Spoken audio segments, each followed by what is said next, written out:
washing machine. Yung pagkakaingay ka ng washing machine na yun. Iingay pa sa bunganga mo. Ha? Mas maingay naman yung kaysa bunganga ko. May kahit tulog eh. Kailangan naman na rin. O tayo yan. Ikaw ay panood na panood eh yan eh. Hindi naman yun ang pinanonood mo. Pinanonood mo yung siksik babae. Hindi naman yung yung ibig sabihin minamasahe. Panood ka yan ng panood siya. Puro naman siksik babae. Tunay ka naman. Nagkakain ko rin yung kapakero. Papakairo? Saka magpapakairo dahil sa siksik babae yan. Kaya magpapakairo. Ay, ibang kairo. Ay, tapo. Kitungan-tunga naman. Ay, kagayanin. Ayan o, ginagayan. Ay, kung ako kaya makapagpagayaw. Kung ako kaya makapagpakairo ng gayaan. Ay, ako na nagkakayo sa iyo. Ow! Ako nakakayo sa iyo. Ang iyong cellphone. Pakulit ang tao ito. Luwi-luwi. Kami sabihin sa iyo. Ano na ba?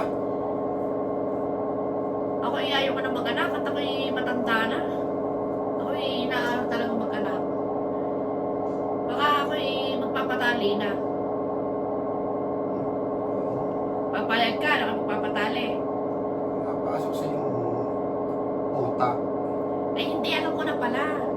Ang ngayon na lang pala ang ating puputulin. Mapuputol natin. Yun na natin mapuputol. Aking nananahimik pa kay kalman mo. Diba? Paano naman si Apple? Ha? Ikaw pala yung merong apple. Sinong apple yun? Ba't hindi ko alam yun? Ano, ba't ka sabi sa iyo? Kung Tunay ka naman ay patutuloyin ang putulan yan.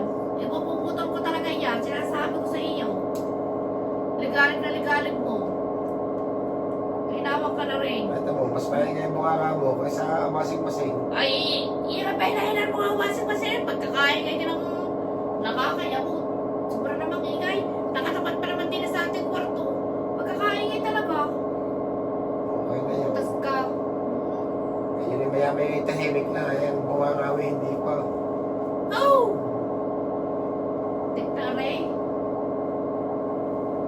Kung kayo walang magbubunga ang asawa, walang magmamahal sa iyong asawa. Kaya mahal mo isang bungangera. Pag ganyan ang kaingay eh. Yan ay music sa iyong tenga. Ang akong pagkabubunga. Ayaw mo noon, laging merong music sa tenga mo. Laging may nakanta sa tenga mo. Pagkakain ay talaga ng basa-basa na yun. Diyos ko po, Rude. Hindi pa naman nakatapat sa aming kwarto. Kaya talaga pag may naglalabay, sobrang talagang ingay. Tapos siya naman sa inalagay. Ay, maglalaba ka pagka yung kapintiran. Lalabas ka. Ikaw ang maglalaba doon.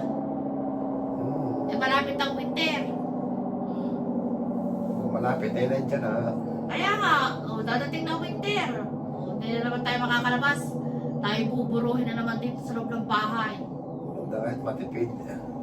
Bakit? Ibig mo sabihin, pagka summer ay magkastos. Bakit labas na labas eh. Oo. Eh, ikaw naman gusto naman. Ako naman nakakarin din nila sa bahay. Oo.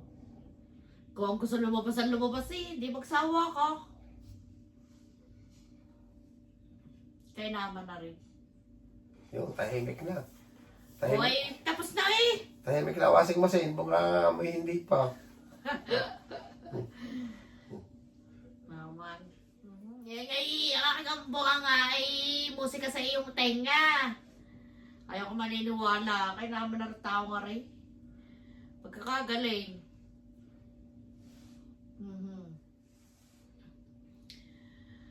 Ayun ko naman no, kami lang mag-asawa, laging magkasama din eh. Kami din lang laging magkababag. Kami lang laging dalawa.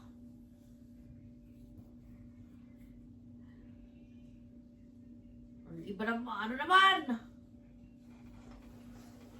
Inaantok na. Ba, natok. Maaga pa. Pasok na naman bukas. Ba, syempre, yan ang ating trabaho dito. Tutulog, magtatrabaho. Oh, trabaho pa more. Lapit ang Pasko, ano papapasko mo sa akin? Aba. Bambang. Doon ka magaling sa bembang. Tapos wala ka naman papasko. Pag hindi ka naman papasko, walang bembang. Aba. Wala. Lamping bang.